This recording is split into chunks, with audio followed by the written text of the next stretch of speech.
يا صباح النور والسرور والسعادة حبايبي، عاملين ايه؟ يا رب تكونوا بخير. النهاردة يوم جديد وفيديو جديد وروتين جديد، يا رب يجعل يومكم كله خير وبركة وصحة ورزق وسعادة يا رب العالمين. النهاردة الفيديو بتاعنا كله طاقة إيجابية وحماس ونشاط كده. يلا بقى هنتشجع مع بعض. النهاردة شفتوا آخر فيديو أنا شلت فيه السجاد، وهبتدي بقى إن أنا أنضف الشقة تنظيفات عميقة. اول حاجه كده النهارده بقى هغسل السجاد، بس اول حاجه كده انا مش عارفه بقى هعمل غدا ايه. المهم ان انا قعدت افكر، فالمهم ان انا بقى طلعت كيس لحمه وسبته حطيت عليه ميه بقى كده وسبته يفك لغايه ما اروح بقى اغسل السجاد واشوف النهارده يومنا هيبقى ماشي ازاي وكده. ف قلت بقى ان انا ايه، اسيبه بقى براحته وبعدين نفكر بقى هنعمل غدا ايه. خدت بقى اول سجاده كده يا بنات. اللي اول مره يشوفني، دي شقه الاسكان الاجتماعي وده حمام الاسكان الاجتماعي. عايزه اقول لكم ان انا بغسل السجاد بالطريقه دي. السجاد بتاعي مقاسه صغير، من اللي هو 1.60 في 2.20 متر، فعشان كده انا بغسله بالطريقه دي. عايزه اقول لكم يا بنات اللي متابعني،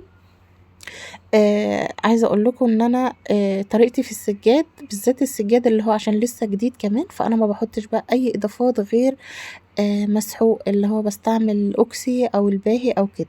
ما باحطش بقى ولا كرور ولا اي خلطات ولا اي حاجة. باحس الحاجات دي بتبوظ السجاد، وبالذات والاخص ان هو لسه يكون جديد وكده، والالوان بتاعته، فالكرور والحاجات دي بتبهت الوان بتاعة السجاد. وكمان هو مش مستاهل، لان انا مش بسيب السجاد لغاية ما يبقع او يتوسخ او كده، لا هو يعني كبيره خالص يكون تراب، مش اكتر يعني. المهم بقى غسلت السجادتين الكبار كده بالطريقة دي. شفتوا بقى انا بفرد بقى السجادة ازاي يا بنات؟ ورا الباب بقفل الباب بتاع الحمام وببرم السجادة كده وبغسلها حتة حتة. اهم حاجة تحطي بره الباب اي حاجة بقى، دواسة، مفرش تكوني مش بتستعمليه، اي حاجة اللي هي بس بحيث ان هي تسد المية. انا بفكر يا بنات اعمل عتبة تكون رخام كده الزقها بحيث ان هي المية ما تخرجش بره. ايه رأيكم في الموضوع ده؟ وحد مجرب الموضوع دوت ولا لا؟ لان انا المية عندي يعني لما باجي اغسل او كده زي كده بتدخل اوضة النوم بسهولة بتجري، فبضطر ان انا احط اي حاجة بس تحوش المية بحيث ان هي ما تخشش اوضة النوم. بس كده. وغسلت بقى السجاجيد التلاتة دول، وهروح بقى انشرهم الشمس النهارده. عايزه اقول لكم ان انا صاحيه بدري والشمس النهارده كانت جميله جدا، وخدت النهار كده من اوله. بصراحه انا اللي عايزه يعني ان انا اقوم بدري كده النهارده واغسل السجاد بدري عشان انشره في الشمس كده ويلحق ينشف. انا لما بغسله يعني بدري كده وبنشره في الشمس بلمه تاني يوم على طول، مش بسيبه كتير بينشف يعني في الشمس دي. المهم بقى كنت هنا خلاص بقى نشرت يعني السجادة الأولانية، وكمان بنشر التانية. ما بحطهمش يا بنات كلهم على الحبل، بحط بس ايه الكبيرة وكمان المشاية عشان ما يبقاش يعني تقال على الحبال وكده، وبحط واحدة بس على السور. قولولي بقى في الكومنت، يعني انتوا برضو بتغسلوا السجاد زي كده في الحمام حتة حتة كده، ولا بتودوه كله المغسلة، ولا بتعملوا ايه؟ عايزة اقول لكم بصراحة ان انا وديت في العيد الصغير ساعة رمضان وديت الكبير خالص للمغسلة، والصغير ده برضو انا اللي غسلته. ما وديتوش للمغسلة ولا حاجة، وديت بس الكبير اللي هو موجود في الأوض عندي بتاعة الولاد. وبالمناسبة يا بنات عايزة اقول لكم ان انا اشتريت كمان حوافظ للغرف، اللي هي بديل السجادة اللي هي الثري دي الخفيفة دي. وهرجع السجاد الكبير ده تاني الشقة خلاص، لان الجو حر جدا جدا، فانا عايزة حاجة خفيفة بحيث ان انا اشيلها يعني وانفضها تبقى سريعة كده، و يعني اشيلها على طول تتنفض وامسح البلاط كده وارجع افرشها تاني. لكن السجاد الكبير ده بصراحة اللي عندي بضطر ان انا احطه تحت السرير، وانا بصراحة مش حابة كده يعني.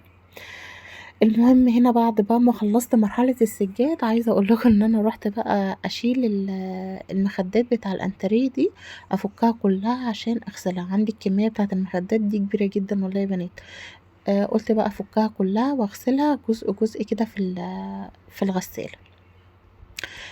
عايزة اقول لكم ان الصالة بتاعة الاسكان الاجتماعي ما ينفعش ان احنا نغسل فيها اي حاجة.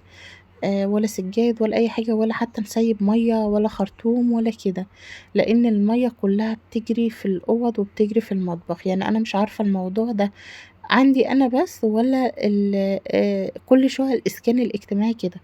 اللي قاعد في شقة الإسكان الاجتماعي وبيعمل معاه نفس الموضوع كده المَيّة بتجري في كل حتة، اكتبوا لي في الكومنت والّا المشكلة دي عندي أنا بس كده لمّا باجي أسيب مَيّة في الصالة أو حاجة ألاقيها جريت على الأوض والمطبخ وما بابقاش عارفة بصراحة ألِم الدنيا بسبب المَيّة دي.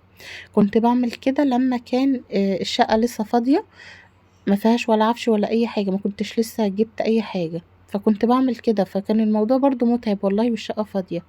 لكن دلوقتي بصراحة ما أقدرش إن أنا ولا أسيّب خرطوم ولا أدلق مَيّة ولا أي حاجة، بسبب برضه إني لمّا أعمل كده المَيّة بتجري في الأوض يعني. فاكتبوا لي في الكومنت يعني الموضوع ده عندي أنا بس والّا عند كل شُقق الإسكان.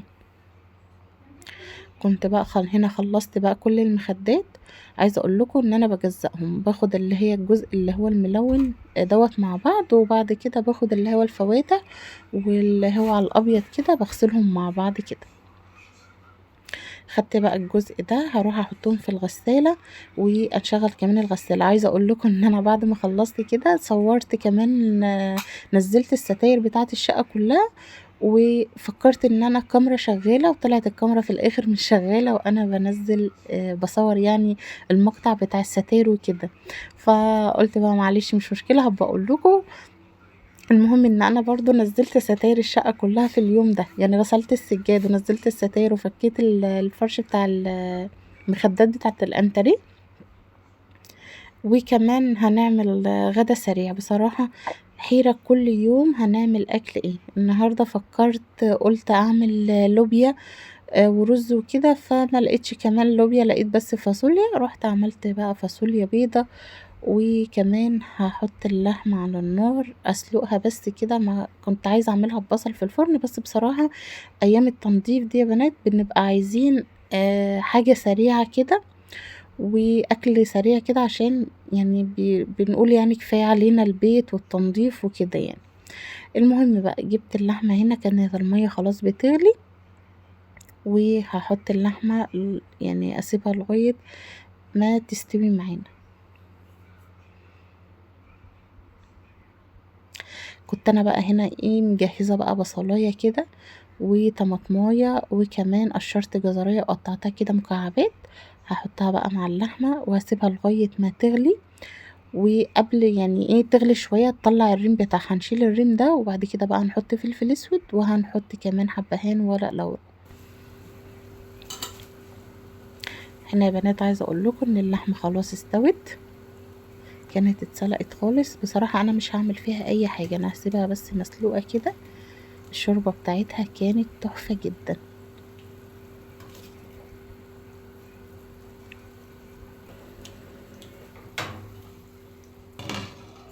حد ليه طريقة تانية يا بنات بتسلقوا بيها اللحمة أو كده غير الطريقة دي؟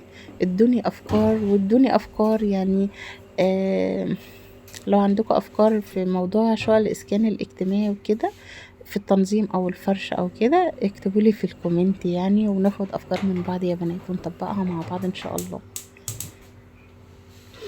هنا بقى كنت حطيت الفاصوليا حطيتها على النار لغاية ما تتسلق، عايزة أقول لكم إن أنا كمان كان عندي الصلصة جاهزة، يعني أنا كنت عاملة تسبيكة وكانت زيادة عندي فشِلت منها في الفريزر، فعندي التسبيكة جاهزة بكل حاجة يعني متقلية ومتسبكة بالبصل وكل حاجة، هاطلّعها بس تفُك وهاحط عليها الفاصوليا. قُلت بقى عقبال ما تتسلق الفاصوليا هاعمل بقى شوية رز بشعرية كده تحفة، وكمان هاسيبه يعني إيه هاحط بس الملح وأقلبه كده وهاركنه على جنب كده لغاية ما الفاصوليا تستوي، وبعد كده بقى هاغلي مَيّة وبعد كده هاحطها على الرز واسيب الرز يستوي، بس عقبال ما برضه الفاصوليا تستوي هاروح أعمل برضه شوية لسان عصفور.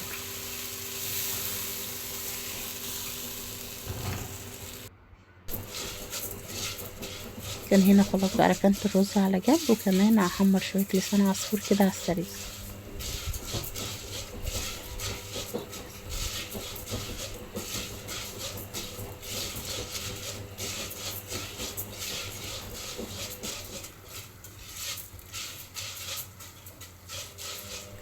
هنا خلاص بقى يا بنات هحط بقى الشوربة جاهزة معانا، هحطها على لسان العصفور، وكان الاكل كده يكون جاهز معانا ان شاء الله. هنا كنت خلصت بقى الغدا، وعايزه اقول لكم بعد يوم طويل وتعب والله يا بنات وغسيل سجاد وكده، كان ده غدانا النهارده. اللهم ديمها نعمة يا رب واحفظها من الزوال يا رب العالمين. عملت الفاصوليا وسلقت اللحمة، مملتش فيها اي حاجة، حطيتها مسلوقة كده، وكمان عملت لسان عصفور وشوية رز بشعرية. اللهم ديمها نعمة يا رب واحفظها من الزوال يا رب العالمين. وده الفيديو كان بتاعنا النهارده، اشوفكم في فيديو جديد ويوم جديد وروتين جديد مع شيماء يزيد ولو الجديدة. ودمتم في امان الله، والسلام عليكم ورحمة الله وبركاته.